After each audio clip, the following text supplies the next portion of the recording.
Wow, guys, President Trump has vowed to end the weaponization of the federal government. He's doing this one day at a time. He's starting with illegal immigrants. And now, Jack Smith, this one's crazy. Out You of guys there. gotta check this one out. Before that, I need you guys hit the subscribe button. Check out his channel in the description. Let's get right to it. Do it. Byron York joins us now. Byron, good morning to you. I want to read a line from Politico that kind of, well, you can tell us how you interpret this. Here's the headline. Trump's DOJ already feels like a wholesale politically inspired demolition. Here's the quote. It feels like a nonviolent war. It's just wild. Everybody's sitting ducks these days, and these people have no power or control of the situation. People are just in a state of shock and devastated. It's unlike anything I have ever seen. So then the question, is it retribution, Byron, or is this the right move under Trump 2.0? Well, as far as these Jack Smith lawyers are concerned, this is an absolutely unique, unprecedented situation. Until very recently, these lawyers were working to indict, to try, convict, and imprison the current president of the United States. And they were privy to the legal strategies of the prior administration to do that. An extremely weird situation.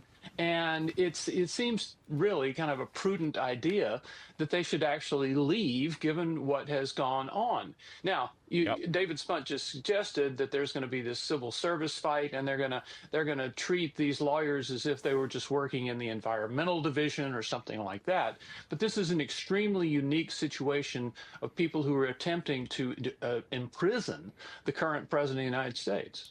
Yeah, Byron. Facts. And I'm sorry, guys. We're gonna be smiling a lot because this is the best news that I think we've heard in these 8 days, and I'm kind of sorry I didn't break it to you guys. But Jack Smith, he was not on Biden's preemptive pardon list. So do with that news what you want to, but I think this may be the end of his career. He may resign and try to collect pension, but this is definitely the ending, and this is the ending we all wanted, for these people that use the government to go after Trump and use taxpayer money to go after Trump. Facts. Then they tried to extort him for as much money as they could. He beat all of those cases, Facts. and now he's a sitting president. So this is real tough news from the Trump cabinet. So He had to know it was coming. He was like one of the main people involved with exactly. the special Jack, the council investigation. Yep. He's been telling everybody I'm about to clean the swamp out. And that's what he's been doing. He's doing it. He's firing people one day at a time, and he just drained the swamp. Everybody that's useless, you're gonna be out of a job. I think You're he gonna fired be useless. 17 attorney generals the other night. I don't know how many attorney generals there are. They say this is unprecedented situation, but Yep. and a lot of skeptics are speaking negatively about it, but it's never been done before, like you said. Yeah. So how do you know that it's going to end up bad? I trust the president right now. And if we want to go back, Jack Smith, he wasn't hired through the regular hiring process. Right.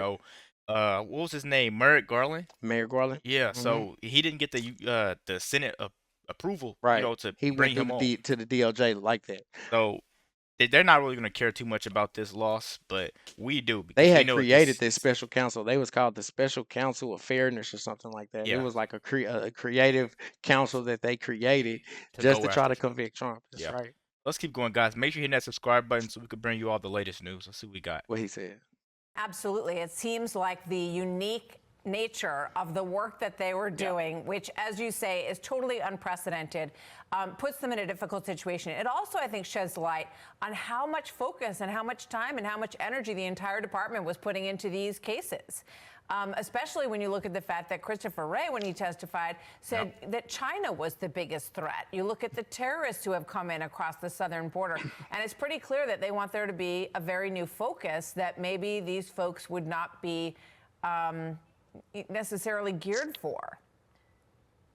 Well, obviously, the outgoing Biden Justice Department recognized that the fact that Donald Trump was elected president of the United States put an end to their investigation. But you're right, it was a very, very big deal. As a matter of fact, there was no bigger deal than what was going on. And if you go back and look at what Jack Smith, who himself has quit, and these lawyers were doing, is they were absolutely racing to try to put Donald Trump on trial before the election.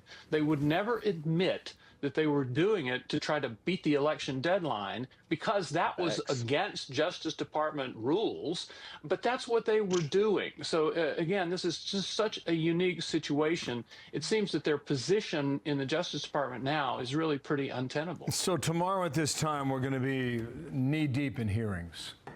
And these are some big ones: Robert Kennedy and Tulsi Gabbard and Kash Patel to lead the FBI. Some of the topics that will come up are the following on screen.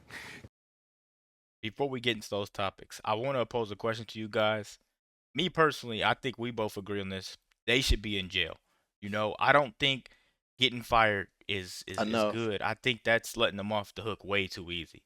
You know, these people literally use taxpayers' money, and then they started a whole like special forces team to go after Trump, you know. And who's to say that these assassination attempts weren't like the last step, like the plan C if plan A and B didn't pass, you know? So That's right.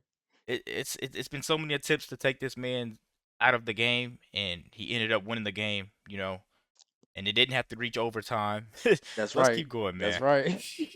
This one can get deep, but I don't want to talk too much. So They claimed to them that the way that they was weaponizing the government was not politically motivated the whole Yep. time, in which it definitely was. They were trying to hinder his campaign, which is illegal, Yep. and now they're paying for it. I'm telling you guys, we could literally talk for the next 10 minutes. They even had censorship, you know, to where We couldn't say nothing on YouTube about it. you couldn't say nothing positive about Trump on Facebook, YouTube, without them going after this stuff, you know. So you could say Kamala's great, Joe Biden should have won. Maybe this will boost the algorithm. I don't know, but you could say that, and hey, That part. so let's keep going, man. Let's do it. Catholics categorized as potential domestic terrorists, January 6 attendees, pro-life activists, parents at school board meetings, Russia collusion, and the FISA warrants, and the list doesn't end just there.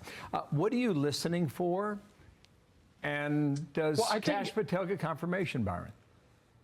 Yeah, I think that of these three very problematic nominations, Patel, Gabbard, and Kennedy Jr., I think Patel has the best chance of them because he's a Republican. Yeah.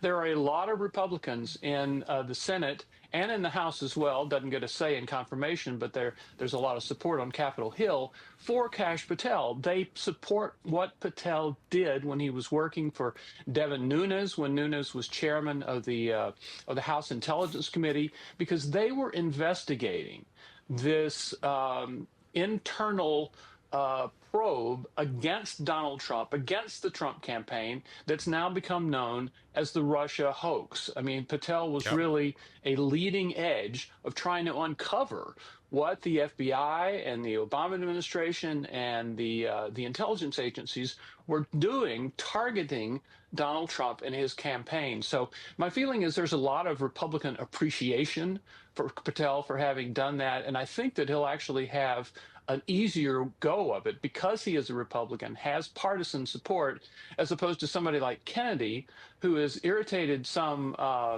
Democrats with his vaccine positions, but also irritated some Republicans with his pro-choice position. So it's a more difficult situation for him, I think.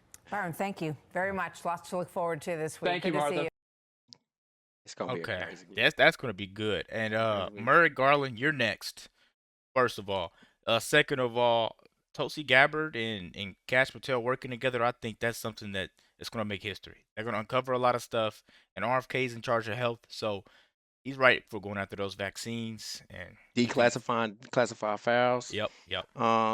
You know, they were saying that there was a firing a prosecutor for doing their job is retaliatory and it shouldn't be practiced, but like, you know, that you was a made up committee used to do the lawfare to stop his campaign for president. So you shouldn't be able to keep your job. It doesn't seem like you'll be working well with his election team.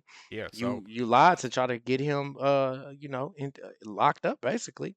he got rid of the bad apples. Let me know what you guys think about this video. Be sure to answer that question I posed earlier in the video. So looking forward to that. I will reply, and check out his channel in the description. Hit the subscribe button, like button, everything like that. We're out. Peace.